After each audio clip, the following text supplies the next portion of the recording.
Ada yang mengatakan bahwa ini rezekinya Gibran. Menurut Bang Ferry gimana nih tentang rezeki? Ya, rezeki itu kan ada yang halal dan haram ya, Mas.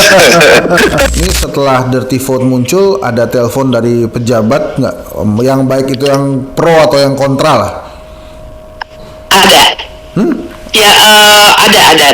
Oke. Dan banyak yang unik adalah cukup banyak yang ternyata diam-diam pro sebenarnya. Oke. Ya kan, kalian duduk tenang saja, lakukan pemilu ini dengan cara kalian aja udah bias juga dalam demokrasi gitu. Apalagi sudahlah lu pakai sistem pemilu yang seperti ini, lu curangin pula gitu. Jadi kayak lu serakah banget sih pada masyarakat kita gitu. Mungkin tercapai kalau kolektivitas itu terjadi. Kolektivitas itu artinya ya seluruh kita, orang yang sudah menonton ataupun orang yang punya pemahaman yang sama itu melakukan penghukuman di bilik suara.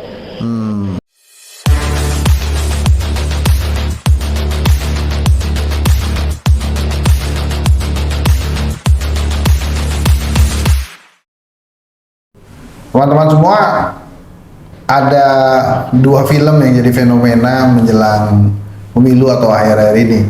Yang pertama Agak Lain, itu karena lucu banget dan kemudian soundtracknya tuh luar biasa.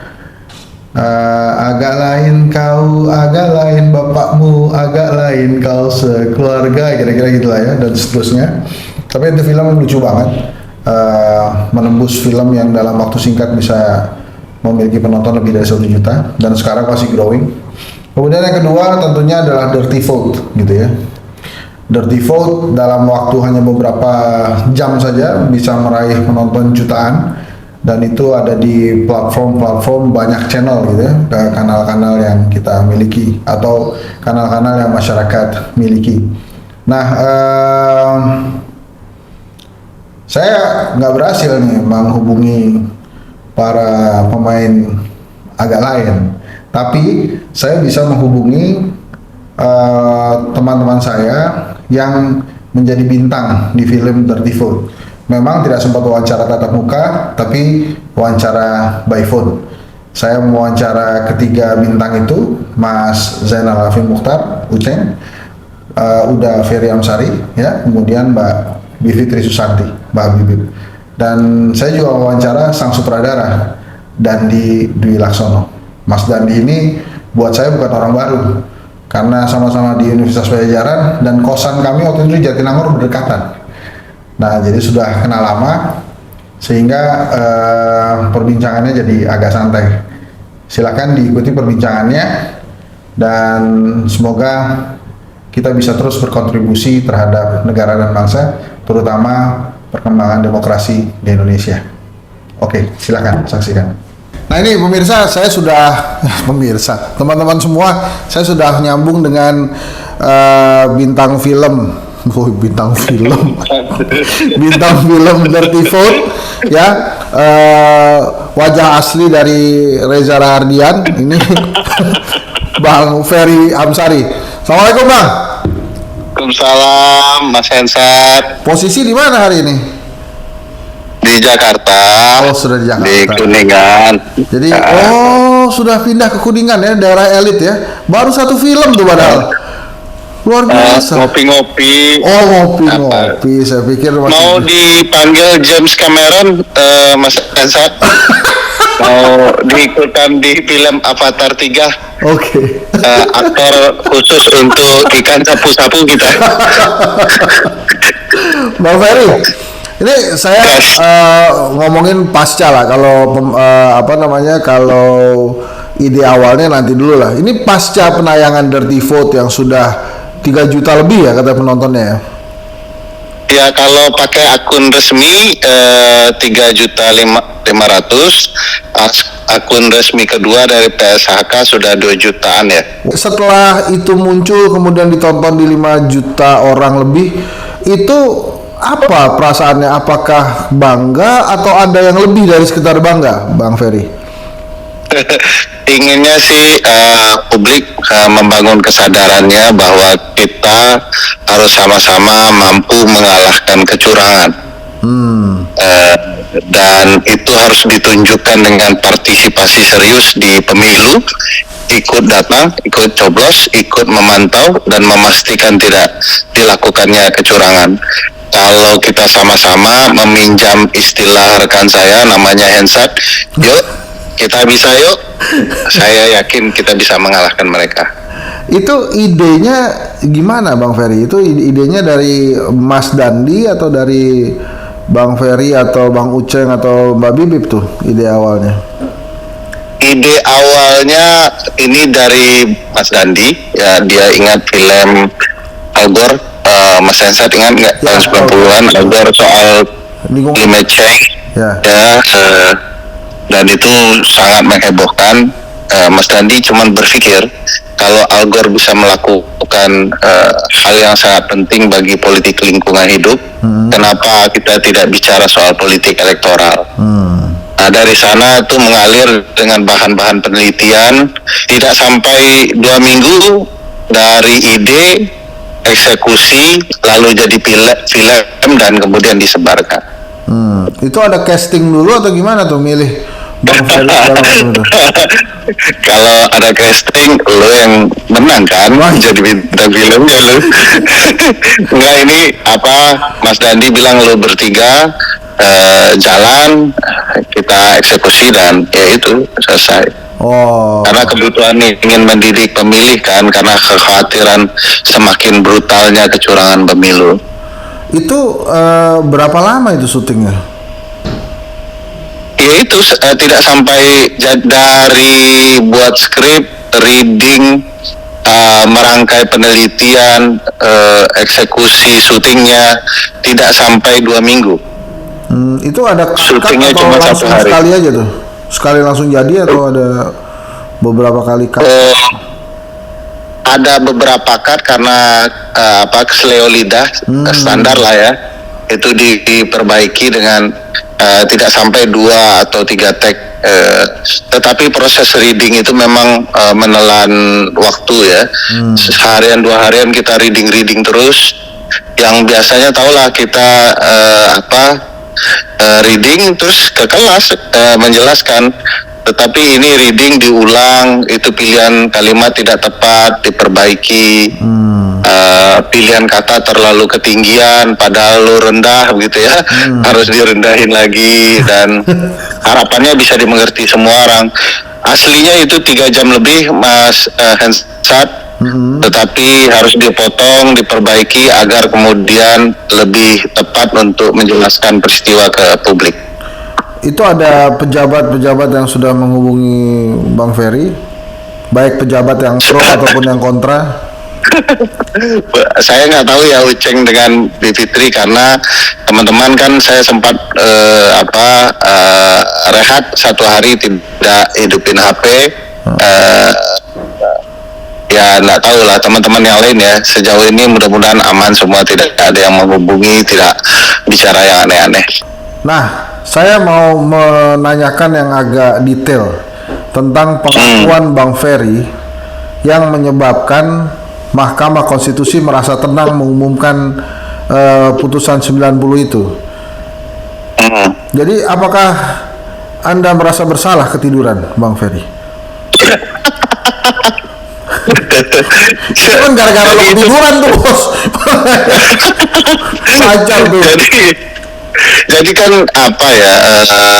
kita bertiga yang saya ketahui Mas Hensat itu punya sudut pandang hukum acara MK, di mana putusan dengan materi muatan yang sama kalau dibacakan bersamaan dia satu rangkaian tuh. Nah, kalau yang pertama bilang ini open legal policy, kebijakan hukum terbuka, maka yang lainnya akan ngikutin tuh, NO semua tidak dapat diterima karena semua harus bersandar ke putusan pertama. Jadi sudah 3 putusan tolak-tolak, terus ada posisi makan siang dan istirahat ya tertidur. Bahkan waktu pagi itu Mas Hensat, saya itu ikut acara di Metro yang mau paket pagi sampai selesai putusan sampai malam. Tapi saya bilang nggak mungkin itu lagi, putusan itu akan berbeda.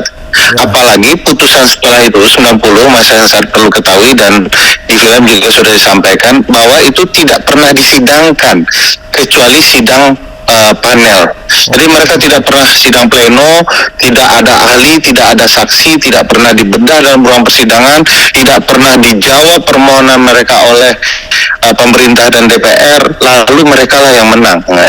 Jadi kita kalau pakai standar hukum acara MK ya patut tertidur. Nah ini pembelaan diri ya.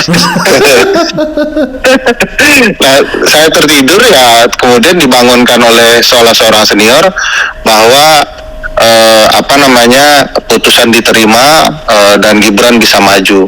Saya sambil kesal ya, saya bilang ke senior itu, saya gugat Anda mengganggu nyamannya mimpi saya soal demokrasi yang lebih baik.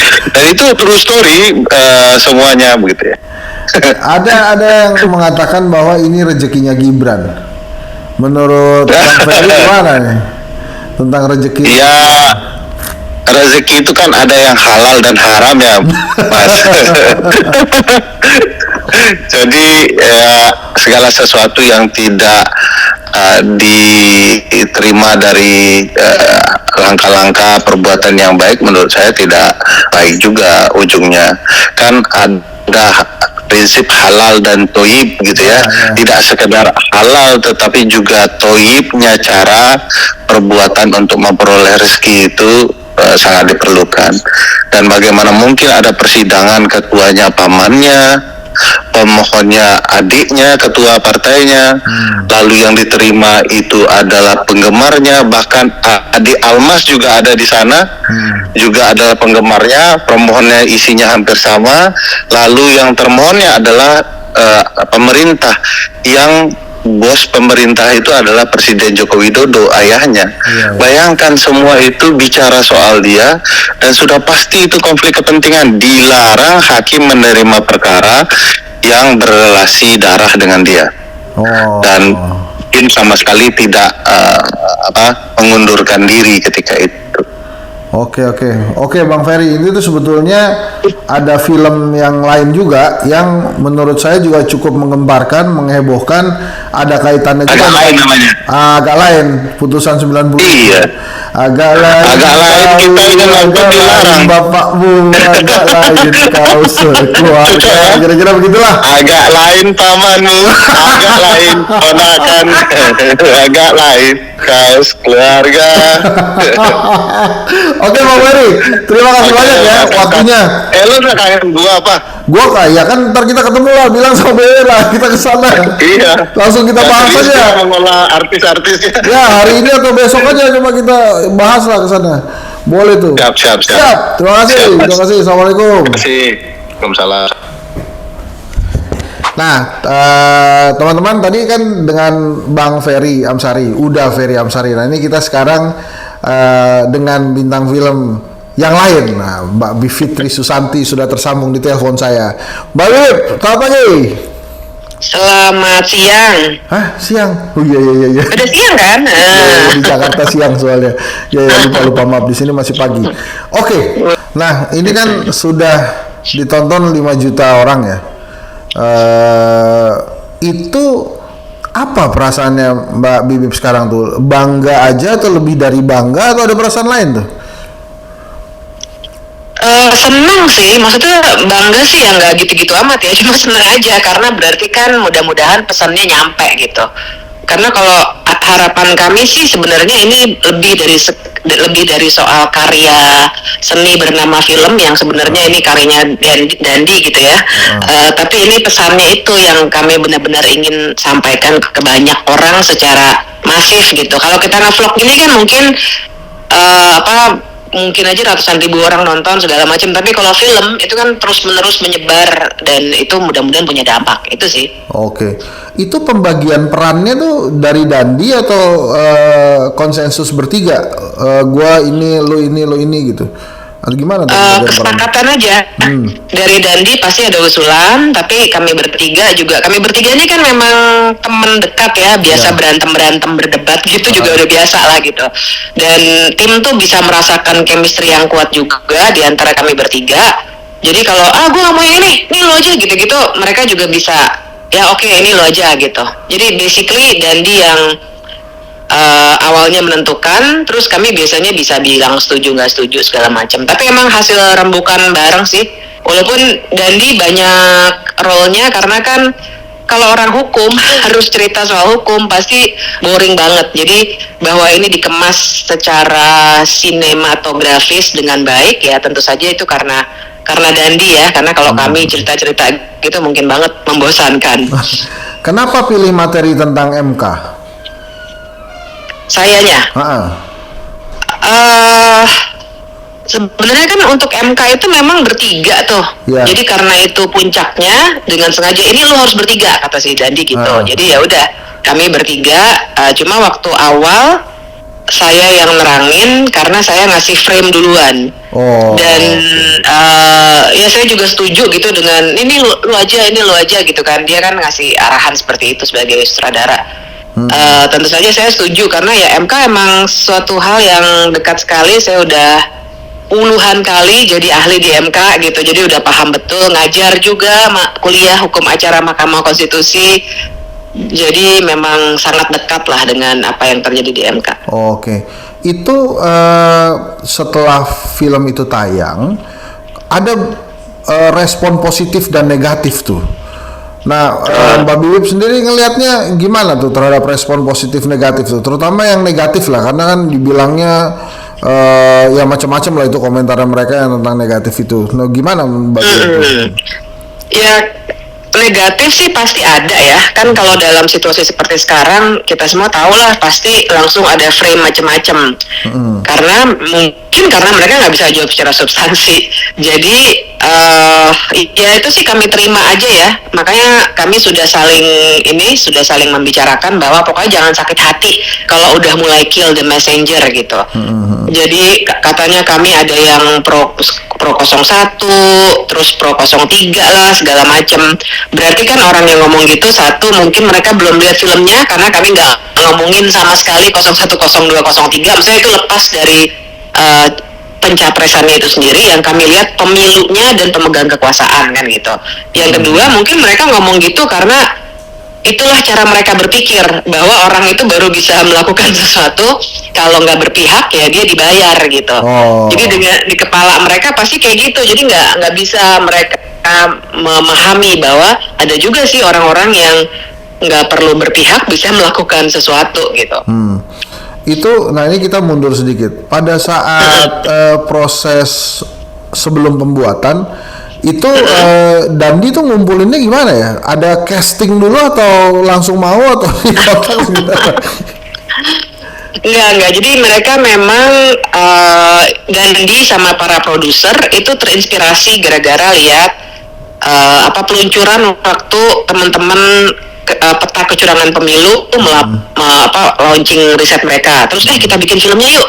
Nah terus mereka tentu saja waktu itu yang hadir Ferry Amsari, mereka langsung kontak Ferry. Nah terus ditambahkan biar lebih kuat, akhirnya dikontaklah saya, kemudian Uceng. Tapi dikontak gitu, jadi nggak mereka menentukan sendiri siapa yang bisa menyampaikan, terus langsung teleponan, terus langsung ngumpul. Ya kali, secepat itu sih. Ya kali aja kan Reza Rahardian mungkin atau Bunga Citra Lestari kok gue nggak di casting ya. Lah kayak gitu. Gue nggak di casting gitu. Nah ini tujuannya apa? Outputnya atau ultimate goalsnya setelah si Dirty Vote ini keluar itu gimana? Itu kok pakai bahasa Inggris ya? Kenapa nggak pakai bahasa Indonesia? Atau karena emang ya emang pengennya gitu? Ini jadi ada dua pertanyaan. Yang pertama, ultimate goalsnya setelah ini keluar apa? Terus kemudian apakah Dirty Vote itu ada pertimbangan menggunakan bahasa Indonesia atau memang dari awal sudah disiapkan itu Dirty Vote? Jadi dua pertanyaan ini. Enggak dari awal. Tapi Dandi memang punya keinginan supaya ini bisa diambil pesannya juga oleh masyarakat luas, nggak cuma orang Indonesia, tapi Indonesianis. Memang sih sampai sekarang kami belum mampu untuk membuatkan subtitlenya dalam bahasa Inggris, bahkan bahasa Indonesia aja belum ya, jadi minta maaf untuk teman-teman difabilitas, tapi ini mepet soalnya bikinnya. Tapi paling tidak harapannya waktu itu dipilih bahasa Inggris supaya lebih banyak orang yang tergerak untuk nonton dulu lah gitu, soal subtitle bisa urusan belakangan. Nah, Oke. dan itu nggak dari awal tuh, jadi pas di tengah-tengah baru aduh judulnya apa ya, karena coba perhatiin film-filmnya Dandi memang judulnya pasti bahasa Inggris kayak Sexy Killers Ya, misalnya. ya. Nah, misalnya hal kayak gitu, emang sengaja gitu. Oh. Jadi itu di tengah-tengah tuh dicari apa ya, masa sempat mau mikir Sexy Liars, tapi nggak pas juga gitu ya, akhirnya keluar Dirty Vote gitu. Itu Nah pertanyaan kedua. harapannya ya, Ultimate goals-nya nih mau apa nih? Yang dari Mbak Bib sendiri ya, bukan dari filmnya nih, dari Mbak Bib. kalau saya sih waktu itu memang setuju Halo. apa yang selama ini kita semua termasuk Bang Hensat bicarakan, tapi kan kita ngomongnya fragmen per fragmen kan ini. ya. Kita bicaranya tuh terserak faktanya. Kita mungkin adu jangkrik sama politikus 20 menit setengah jam dalam acara-acara, tapi jadi orang kan mungkin kebingungan juga, ini yang benar mana sih sebenarnya gitu. Nah jadi waktu kalau sudah dijadikan satu, yang terfragmentasi itu jadi satu, ada kerangkanya, ada penjelasan lengkapnya. Nah harapannya tentu orang jadi bisa melihat secara utuh, karena memang namanya peristiwa-peristiwa politik dan hukum itu kan nggak bisa dibicarakan sepotong-sepotong memang gitu. Jadi film tuh gunanya di situ. Makanya saya pas ada ide ini waktu dihubungin pertama kali langsung wah bagus banget nih. Mungkin dengan cara inilah orang jadi bisa melihat dengan lebih jernih gitu. Dan ternyata so far kayaknya sih itu cukup tercapai ya. Kalau dilihat kan semuanya tuh hal-hal yang semua kita nih udah omongin dari bulan-bulan lalu, bahkan bertahun-tahun lalu. Tapi kan narasinya dikacaukan oleh lawan bicara atau orang juga agak bingung, terus terdistraksi peristiwa lain, jadinya responsnya biasa-biasa saja. Nah begitu dirangkai jadi satu utuh 2 jam, orang jadi bisa dapat pesannya bahwa ada kecurangan pemilu. Oke. Ini terakhir nih, ini setelah Dirty Vote muncul, ada telepon dari pejabat nggak? Yang baik itu yang pro atau yang kontra lah? Ada. Ya ada. Oke. Dan banyak yang unik adalah cukup banyak yang ternyata diam-diam pro sebenarnya. Oh. Bahkan ada satu lagi yang bukan pejabat tapi politikus, dia bilang saya support penuh tapi saya nggak bisa ngomong apa-apa ya, this is not my battle. Kurang lebih gitulah, karena pasti memperhitungkan suara ya. Gitu. Jadi menariknya di situ, rupanya ada banyak yang memang pengen ngomong juga, bahkan dari koalisinya yang bikin konferensi pers ya, yang merasa dipojokkan. Benar kami nggak memojokkan gitu kan, tapi ada yang dari koalisinya sebelah sana yang juga bilang terima kasih gitu. Jadi lucu juga. Ternyata banyak orang yang merasa terwakili oleh film ini gitu. Oke, dari keluarga nggak ada ya? Dari keluarga yang mana nih? Paman? Nggak ada ya? Nggak ada. Baik Bib, terima kasih banyak ya Bib ya. Thank you banget. Ini izin nanti kalau udah diedit kita munculkan di YouTube-nya Hensat, nanti gua kirim linknya. Sip. Thank you. Oke. Yuk. Siap. Teman-teman semua, saya sudah tersambung dengan sahabat saya, Mas Dandi Dwi Laksono, yang menyutradarai film Dirty Vote. Nah ini tadi kan kita sudah wawancara beberapa ya. Nah ini kita wawancara sutradaranya. Mas, ide itu datangnya dari mana? Dirty Vote ini sebetulnya. Ya, ide ini datangnya dari sekian banyak materi tentang kasus-kasus kecurangan pemilu maupun berita-berita terkait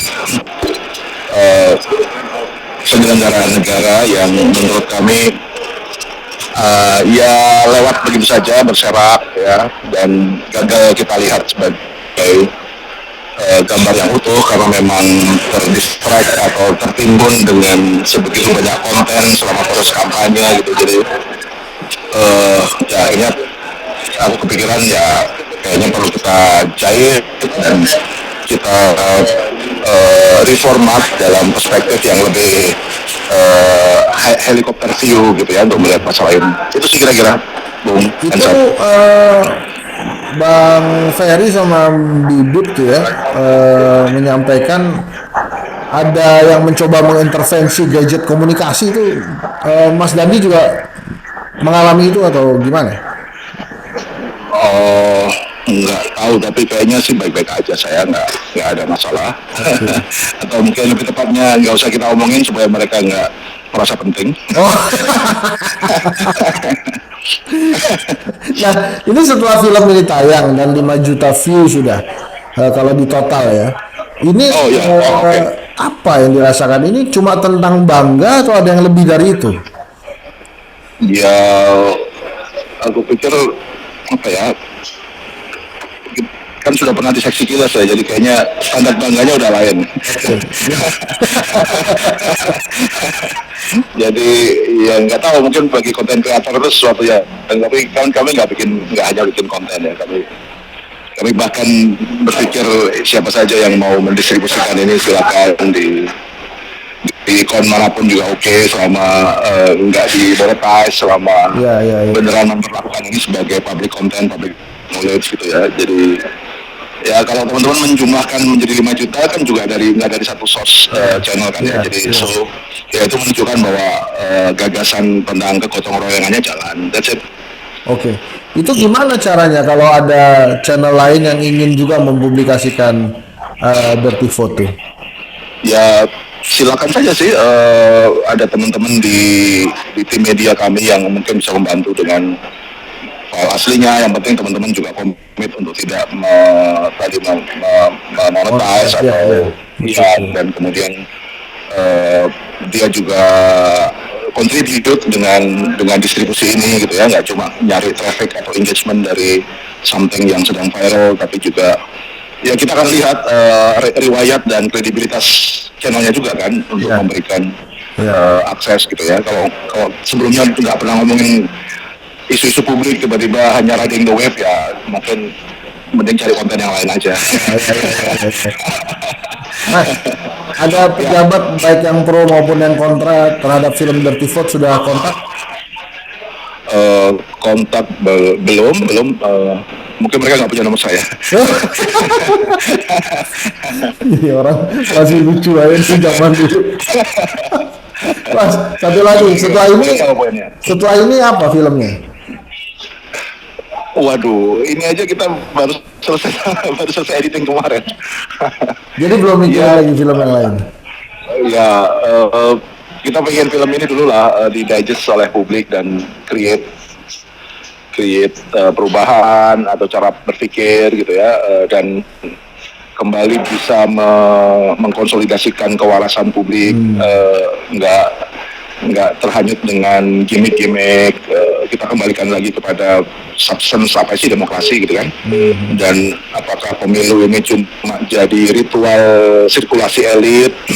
Jadi dia menjadi ritual sirkulasi elit yang fair saja, bagi kami kan juga problem gitu kan, kalau tetap sirkulasinya elit gitu. Jadi kalaupun pemilu ini nggak dicurangin pun misalnya, bagi saya ya tetap problem, karena ada presidential threshold sebesar itu, ada syarat bikin partai yang memungkinkan dia eksklusif, nggak bisa inklusif terhadap semua segmen aspirasi dan gerakan politik masyarakat gitu.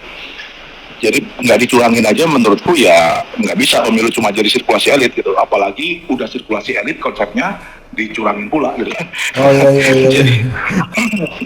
Jadi ada dua level masalah di sini menurutku.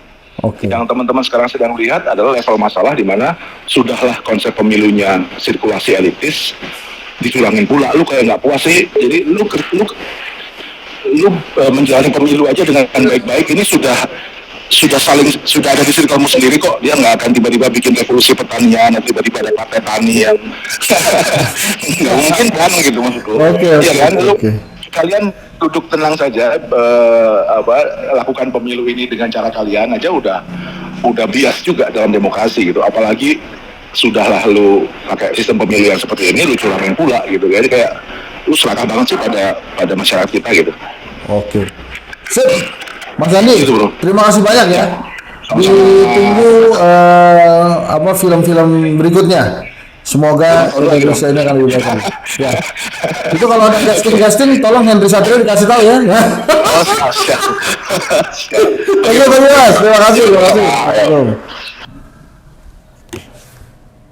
Nah ini teman-teman semua, sekarang gilirannya Mas Zainal Arifin Mokhtar, Mas Uceng, kita wawancara. Kita by phone lagi karena beliaunya ada di Jogja gitu ya. Iyalah, jaga kampung di Jogja.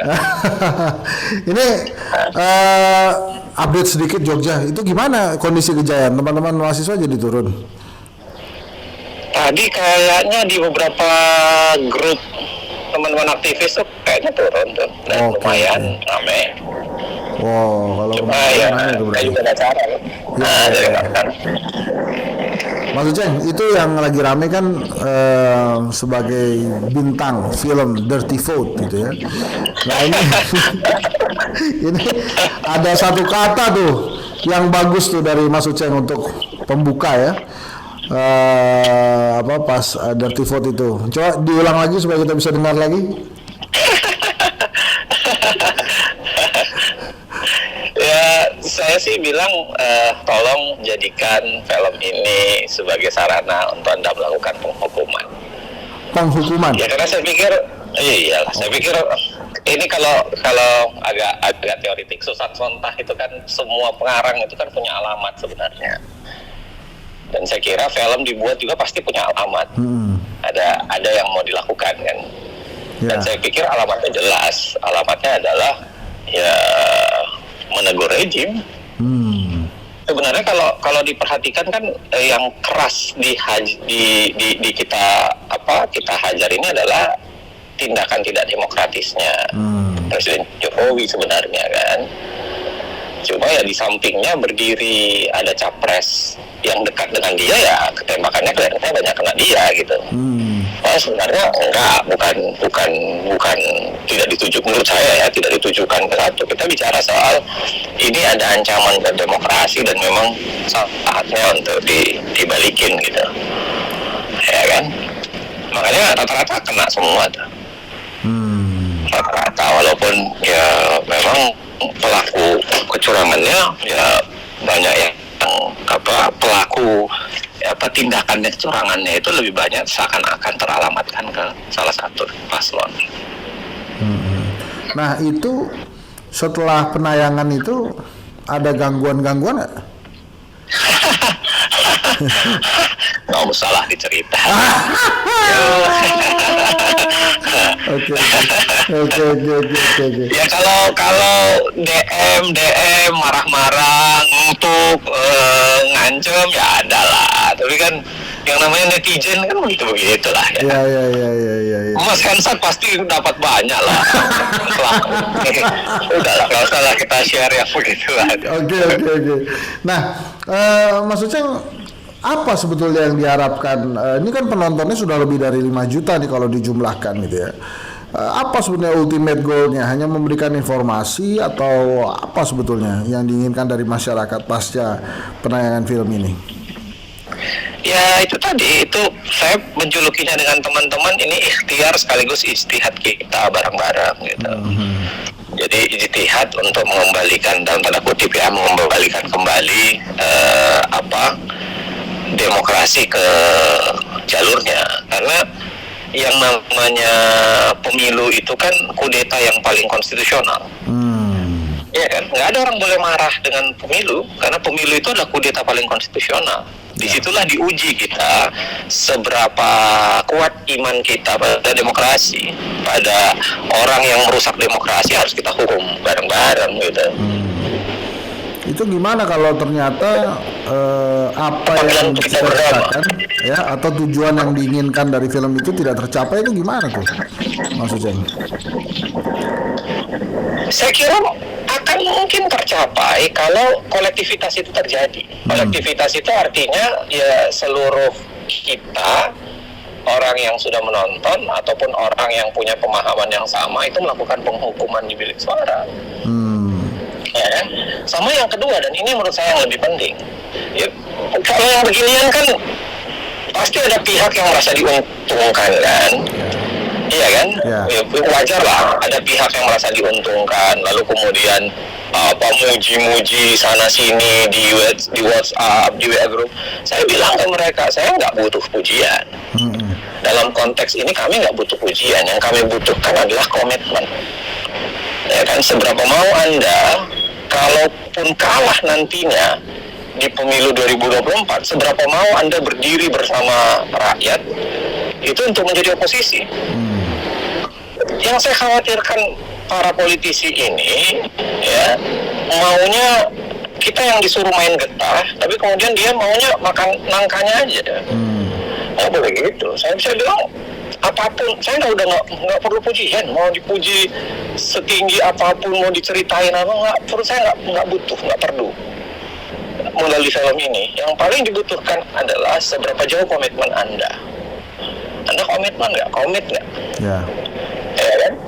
Untuk bersama dengan rakyat untuk melakukan oposisi, karena demokrasi akan subur kalau kemudian akan baik kalau budaya oposisinya jalan. Jadi kalaupun kalah di pemilu ya itu soalan lain ya, tapi kalaupun kalah di pemilu ya jangan kemudian buru-buru merangsek kekuasaan pengen makan nangka gitu. Ya. Lalu masyarakat yang disuruh kena getahnya, masyarakat yang disuruh demo, enggak lah, menurut saya film itu menurut saya itu yang kita mau sampaikan gitu. Para politisi jangan main dua muka, karena kan itu pesannya yang kita sampaikan di belakang itu kan. Ya. Ini hanya terjadi ya karena salah satu pihak, karena Jokowi tiba-tiba belok kan. Ya. Kalau enggak kan bisa peta pelakunya bisa jadi mungkin jadi berbeda gitu. Nah kalau tuduhan Itulah. partisan tuh gimana dituduh partisan? Saya kalau lihat di media sosial itu saya sudah menghitung ada 6 sekurang-kurangnya posisi saya sekarang itu. Oke. Dijabat oleh saya secara bersamaan. Satu, ada yang bilang kelompok kadrun lah, ya kan? Ya ini teroris, merusak bangsa gitu lah. Satu itu. Yang kedua ada yang bilang komunis, ya kan? Wow. Ada yang masukin komunis. Yang ketiga ada yang masukin saya sebagai tunggu sebentar saya ganti. Pokoknya ada beberapa tuh, ada yang masukin saya sebagai komunis, sebagai teroris, sebagai ini PDIP. Nah, ada yang masukin saya pada PDIP itu. Ini orang PDIP katanya, ya kan? Saya langsung masuk di partai berarti itu kan? Ya. Yang keempat ada yang memasukkan saya di PKS. Ini PKS nih katanya. Yang kelima itu tunggu sebentar, saya tadi yang kelima itu ada yang mengatakan saya orangnya Pak Mahfud. Ya kan? Saya kira Bibi sama Ferry juga dibilangin gitu tuh. Hanya karena kami diminta berperan dalam tim percepatan itu. Yang terakhir yang lebih luar biasa, bos. Lebih luar biasa yang terakhir. Saya itu dibilang ada angkatnya Mahfud MD. Itu lebih luar biasa lagi gitu. Jadi luar biasa. Di Fakultas Hukum itu kan ada dosen anaknya Pak Mahfud di Fakultas Hukum kan? Ya. Kan ada dosen di Fakultas Hukum kan ada dosen anaknya Pak Mahfud yang anu tuh si Roy Chan ya, Roy Chan itu. Saya langsung bilang ternyata saya Omo Chan. Jadi tapi yang lucu-lucu itu bikin kita ketawa-ketawa aja. Ini luar biasa, saya tiba-tiba jadi ada angkat. Sejak kapan Makassar tiba-tiba menjadi orang Madura gitu? Lucu-lucuan aja mas, ada lucu-lucu lah. Iya. Saya bilang sama teman-teman, ayolah sudahlah, tidak usah perhatikan komentar. Tapi kalau ada yang lucu-lucu, share ya. Gitu-gitu itu lucu-lucu menempatkan, menunjukkan maha benar netizen dengan segala komentar tuduhannya ya. Biarlah, saya kira biarin aja, nggak apa-apa kok. Menarik aja, lucu-lucu aja. Oke. Itu waktu itu ada casting nggak sih atau langsung dipilih sama Dandi itu? Nggak ada. Kita awalnya obrolan Dandi lalu bilang ya kayaknya kalau 3 orang bersatu ini keren juga tuh. Katanya dia ngobrol sama siapa? Kalau nggak salah sama Farid Gaban deh. Oke. Dia ngobrol sama Farid Gaban kayaknya kalau 3 keren nih. Nah makanya kemudian mintain bertiga gitu. Lalu riset bareng, nyusun datanya bareng, analisisnya bareng, baru kemudian castingan nggak ada mas, nggak ada. Ya kan ini Casting. Oke Mas Uceng, terima kasih banyak ya. waktu Oke, Bos. Oke, Bos. ini izin saya tayangkan di YouTube saya, nanti kalau sudah jadi linknya saya kasih. Oke. Oke, Sehat thank you, selalu, Mas. thank you, Sehat. terima kasih. Assalamualaikum. Oke, Bos. Salam. Nah itu tadi perbincangan saya by phone, jadi hanya voice saja dengan 4 orang yang terlibat dalam pembuatan atau film Dirty Vote. Mudah-mudahan teman-teman juga sudah menyaksikan. Itu sebuah pembelajaran yang baik sekali buat demokrasi kita. Jangan lupa kalau ada yang belum subscribe, temannya di sebelahnya ajak subscribe, karena saya masih mengajak teman-teman semua bantu saya untuk 1 juta subscriber. Terima kasih. Assalamualaikum warahmatullahi wabarakatuh.